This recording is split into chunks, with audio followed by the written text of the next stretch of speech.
Good morning, everybody, and welcome back to Mind Your Feed with Jessica Harrison, where we check out our news feeds and have some interesting comments and takes regarding what we're seeing on news feeds.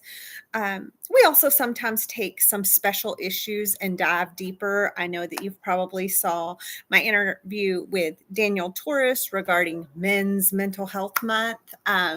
We're going to continue visiting throughout the month regarding that. But today we are talking the drama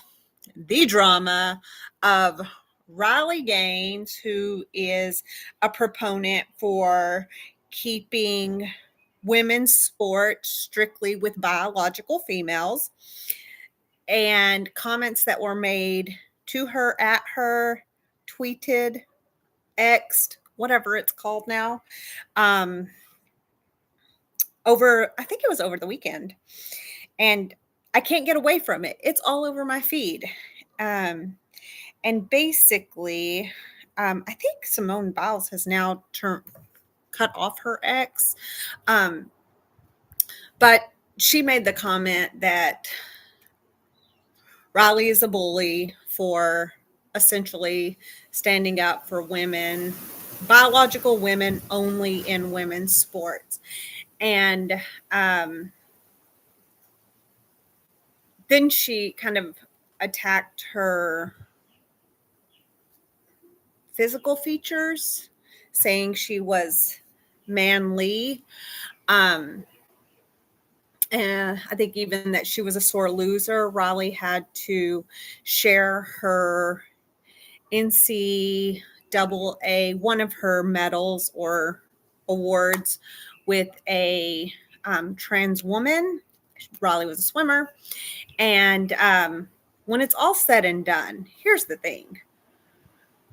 I think we have to have compassion for all people, including trans people. But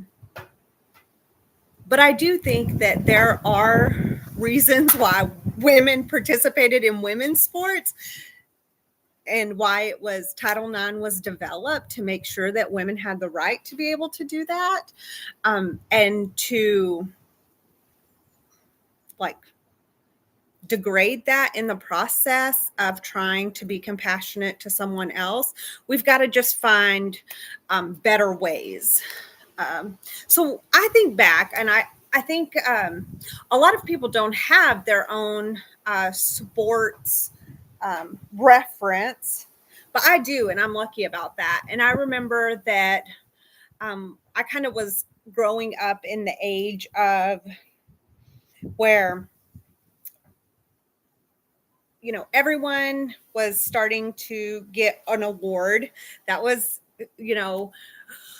what we were kind of filtering through during the time I was growing up as a young child, and where we were kind of mixing sexes as well at young ages. And I think that mixed sports, basketball, things like that, at a very young age, probably not that harmful, if we're really honest with each other.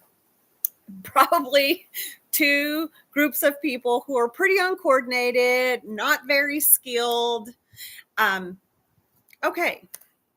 But I remember as I grew older and even started participating at varsity levels in high school sports, one thing that our coaches would do, especially as we were preparing to go into the playoff season, was they would ask boys from the boys team, typically the JV team, even though we were the varsity team, they would not ask varsity players to come and play against us. Why? They were faster. They were stronger. They could do all the gyrating things that our bodies just don't do. And it made us play a quicker game, be more aware. The ball was moving faster. Everything picked up pace. They could cover the floor much quicker than we ever could regarding when we were playing basketball.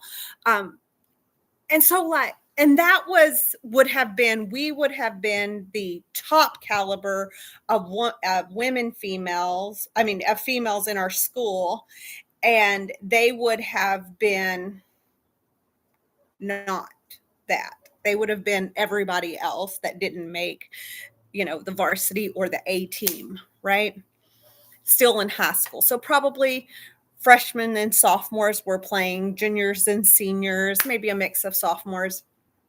And they were just faster, stronger, quicker, more agile.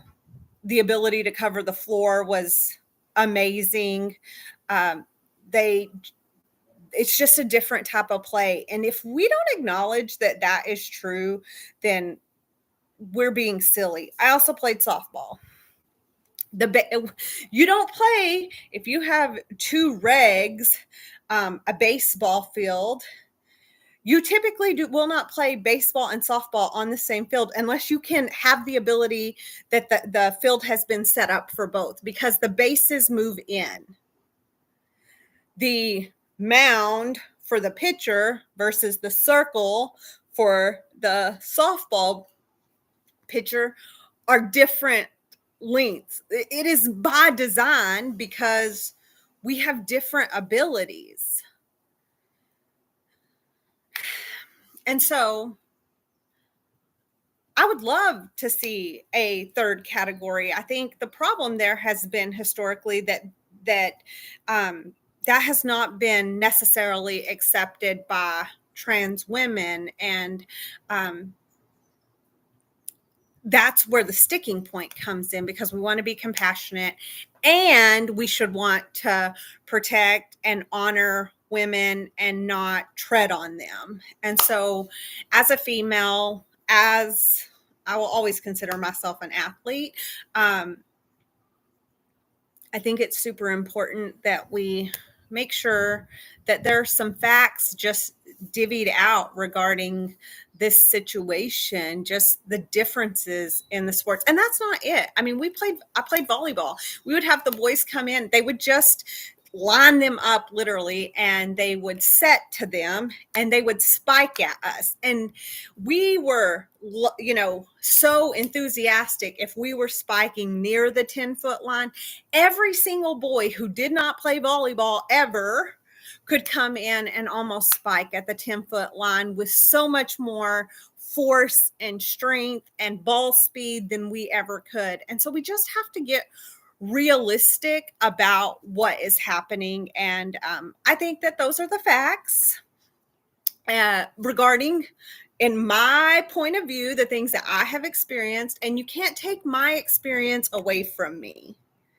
You can't tell me something else when I know that I have actually done that. I remember the boys coming and hitting, the softball at us, and they could hit every pitch. Why? Because they were used to hitting a smaller ball when they were batting. And so when a larger softball would come at them, it gave them more ability to hit the ball.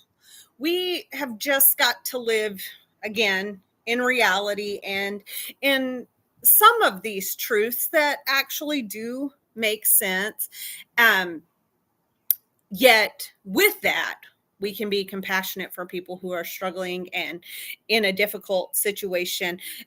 But everybody has to be willing to work to find solutions. It cannot be that too bad, you don't get to be part of a solution. You don't get a say. That's never going to be okay, especially when you're talking about females who are working hard, who are committing their existence to a sport, to become a true blue professional, or in Simone Biles' case, Olympic medalist. We don't want to see that. And I think she even commented that, like, if men were in women's sports, no woman would ever win the gold. And so I know that the world is constantly changing, and what we're keep trying to keep up with culture and what is shifting, and we as a whole, I think society is trying to be um, compassionate, but it has to be etched in common sense and compassion for both sides of an issue, not just one-sided. And so there it is, today's version of Mind Your Feed. We'll see you next time.